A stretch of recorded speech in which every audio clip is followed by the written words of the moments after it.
Welcome back to part 3 of this exploration of the 10 worst crimes of the British Empire. So far, we have already covered 6 of these crimes, from the Mau Mau uprising to the partition of India to cultural looting. There are many covered already, and if you want to find out what they are, you should definitely watch the first 2 parts of this video. A small mistake I noticed in the last video, which I'm going to correct here, is that I said 6 twice. So I got to number 7, then I went to number 6, and then I said number 6 again. So I can assure you, people who have just jumped here from the last video, that this is indeed starting with part 4. We're not doing another part 6, we're not doing part 5, because the last part 6 was part 5, and the part 6 before that was the real part 6. Anyway, I digress. So if you didn't watch the first 2 videos, I recommend you do, but if you haven't, I'm going to offer the disclaimer here that this is in no particular order. So this is in no particular order of badness or death or misery or anything. This is in no particular order. And as I said previously, if I was going to do it in order, the Bengal famine, which featured in the first video, would probably be number 1. However, number 4 also has claims to being number 1, as it is one of the lengthiest and most drawn-out conflicts the British Empire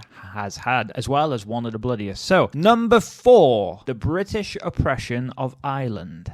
Where do we even begin with the British oppression of Ireland? So let's try and go to the beginning, I guess. The history of British oppression in Ireland spans several centuries and is marked by a complex interplay of political, social and economic factors. The relationship between Britain and Ireland has been fraught with tension, conflict and resistance and overcoming. It is crucial to understand the historical context to appreciate the depth of the grievances felt by the Irish people. So let's begin with the beginning. Early colonization and plantations between the 12th and 17th century. So the roots of British oppression in Ireland can be traced back to the Norman invasion of Ireland in the 12th century. Over time, British monarchs sought to exert control over Ireland, viewing it as a strategic and economic asset. The Tudor and Stuart monarchs particularly initiated a series of plantations where lands confiscated from Irish landowners were given to English and Scottish settlers. This led to dispossession, displacement, and economic marginalization of the native Irish people. Then we go to the religious discrimination. So the imposition of Protestantism by the English crown further deepened divisions in Ireland, which of course is traditionally Catholic. The penal laws, enacted in the late 17th century, aimed at suppressing the Catholic majority by restricting their rights, education and political participation. This religious discrimination exacerbated tensions and contributed to the marginalization of the Catholic Irish population. Then there is the especially dark chapter of the Great Famine of 1845 to 1852, roughly, and it's one of the darkest chapters in Irish history for a reason. The devastating potato blight, coupled with British policies and inadequate relief efforts,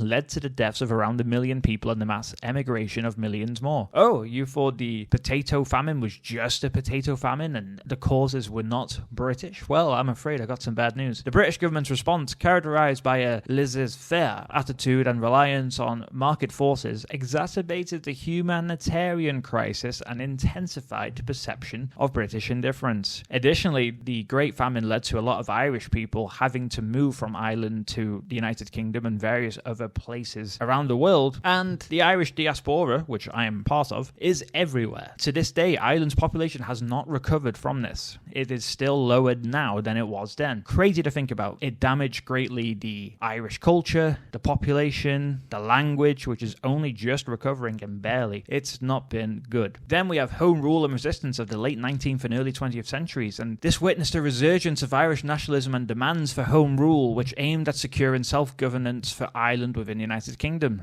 The British government's resistance to home rule and the subsequent events such as the Easter Rising of 1916 and the War of Independence between 1919 and 1921 demonstrated a continuation of oppressive policies and marked the beginning of the end of British rule in Ireland. Though only just. The Anglo-Irish Treaty of 1921, which we did a short video on yesterday, led to the establishment of the Irish Free State, but also resulted in the partition of Ireland, which created Northern Ireland. And this division sowed the seeds for decades of sectarian conflict and discrimination against the nationalist Catholic community in Northern Ireland. Hey, where have we seen the United Kingdom halve a country and play their religious differences against each other? Where have we seen this? It sounds similar to the partition of India, really, doesn't it? Anyway, I digress. The British government's role supported unionist rule and its military presence further fueled tensions. Then there was the Bloody Sunday and the Troubles between 1969 and 1998. The late 20th century saw the eruption of the Troubles in Northern Ireland, which was a conflict characterized by violence, paramilitary activities and discrimination. The events events of Bloody Sunday in 1972, where British paratroopers killed unarmed civil rights protesters, underscored the oppressive nature of British military intervention. The peace process eventually culminated in the Good Friday Agreement of 1998 and sought to address these historical grievances that laid the groundwork for reconciliation. So, in conclusion, people, this has been a lengthy battle between the Irish people and the British Empire, and only recently did it conclude, and it's still under threat today. I mean, the peace process is under threat today because of the geopolitical consequences of Brexit, for example, and the growing tensions with Northern Ireland and the Republic of Ireland, but also the rise of the Republican demand within Northern Ireland to reunite with Republic of Ireland and Britain's general opposition to this unification process. So it's not a conflict that's over, it's still ongoing, and it's number 4 on this list. Number 3, the British Opium Trade and the Opium War with China. So the British Opium Trade and the Opium Wars with China in the 19th century represent a dark chapter in the history of international trade and colonialism.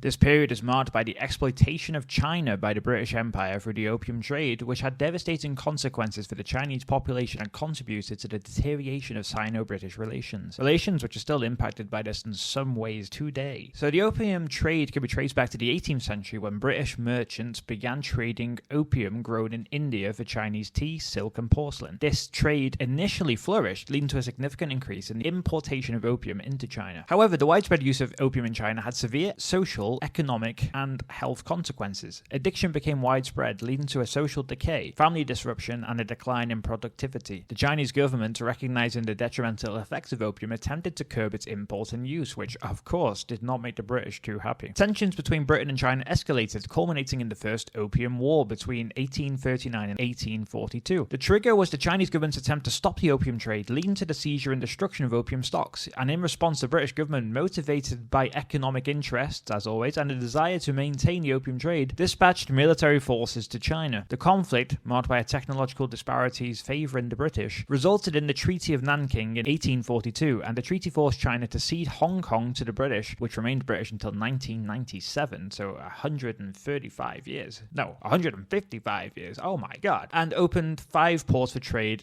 and pay indemnities. This marked the beginning of the unequal treaties that would further weaken China's sovereignty. And then the Second Opium War came between 1856 and 1860, and this was triggered by conflicts over trade, extraterritoriality, and the murder of a British official, which further humiliated China. The war ended with the signing of the Treaty of Tientsin and the ratification of the Convention of Peking. These agreements expanded foreign access to Chinese ports, legalized the opium trade, and granted foreigners immunity from Chinese law. The opium trade exacerbated Chinese economic woes, contributing to the outflow of silver and undermining traditional Chinese industries. The addiction epidemic and social disintegration added to the country's internal challenges. The Opium Wars marked a significant loss of Chinese sovereignty. Unequal treaties imposed by Western powers granted extraterritorial rights and diminished China's ability to enforce its laws on foreign nationals within its own borders. And, of course, the Opium Wars are often regarded as the beginning of China's century of humiliation, a period characterized by foreign invasions, internal strife, and the erosion of national dignity. The memory of these events continues to shape China's modern nationalism, and today China is, the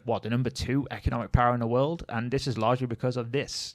This entire opium trade and opium wars fueled China's desire for change from within, and it led to the revolution, and it led to everything, basically. That's the point here. Please keep up, people. Okay. Then there were the global ramifications. The Opium Wars had broader global implications, illustrating the ruthlessness of colonial powers in pursuit of economic interests, and the British opium trade exemplified the exploitative practices associated with imperial expansion and the impact of such actions on the society subjected to them. So yes, another dark chapter in the history of the British Empire, one where they went to war with a faraway country over the fact they did not want to buy drugs from the United Kingdom anymore. This was the period when the British Empire was the number 1 drug baron in the world, and for this reason, it's number 3 on this list. Number 2, the Treaty of Waitangi and Britain's repeated violations. So the Treaty of Waitangi is a crucial document in the history of New Zealand. It was signed in 1840 between the British Crown and various Maori chiefs. Its purpose was to establish a legal framework for the coexistence of the indigenous Maori people and the British settlers. However, the subsequent history reveals significant violations of the treaty by the British authorities. The Treaty of Waitangi was intended to create a partnership between the British Crown and Maori chiefs, recognizing the rights of the Maori while also allowing for British settlement. The treaty had both a Maori version and an English version, and there were different wordings in the 2 versions which led to ongoing debates about the precise terms. There were 2 key principles in the treaty. One was the Kawanatanga, which was the governorship. So the British Crown was granted governance, Kawanatanga, over New Zealand. There was the Tino Rangataratanga, the chieftainship, where Maori chiefs retained their authority and ownership over their lands, forests, fisheries, and other possessions. Then, of course, there was the violations of the treaty. So the land confiscation and sales. One of the most significant violations was the large-scale confiscation of Maori land. The interpretation and enforcement of the treaty by the British often led to misunderstandings and disputes. Land was sometimes acquired through dubious means, including unfair sales, coercion, and confiscation. This resulted in the dispossession of many Maoris from their ancestral lands. Then there was the British colonial government undermining Maori cultural practices, including land ownership, language, and the Maori legal system. This cultural suppression contributed to the erosion of Maori social structures and identity. Throughout the 19th and early 20th centuries, legal battles between Maori and the Crown over land rights and treaty violations were common. The New Zealand legal system often favoured the Crown, making it challenging for Maori to secure justice. The impact of the treaty violations is evident in the social and economic disparities between Maori and non-Maori populations in New Zealand. These disparities persist today and are the focus of ongoing efforts to address historical injustices. The effects of this are still felt to this day. Are we surprised? The British Empire, people. Then there is the modern reckoning and reconciliation. So the Waitangi Tribunal, in response to Maori grievances, Waitangi Tribunal was established in 1975 to investigate breaches of the Treaty of Waitangi. The tribunal has played a crucial role in acknowledging historical injustices and recommending remedies to them. Then the New Zealand government has engaged in negotiations and settlements with Maori tribes to address historical injustices and breaches of the treaty. Apologies have been offered for specific wrongs against Maori people. And then the Treaty of Waitangi remains a living document with contemporary significance. Efforts to honour its principles and address historical injustices are still ongoing, reflecting a commitment to building a more equitable and inclusive society in New Zealand. So again, as we can see, the British Empire interfered in New Zealand, miles away, might as well be a million miles away from the United Kingdom, from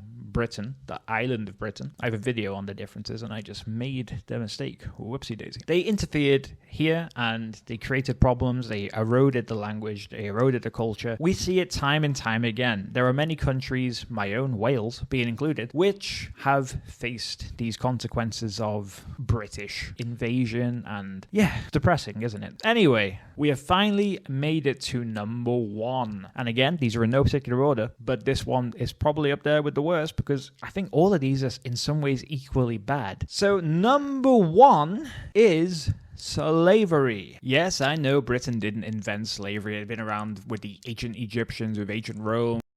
I'm afraid that in many ways the Romans were bastards.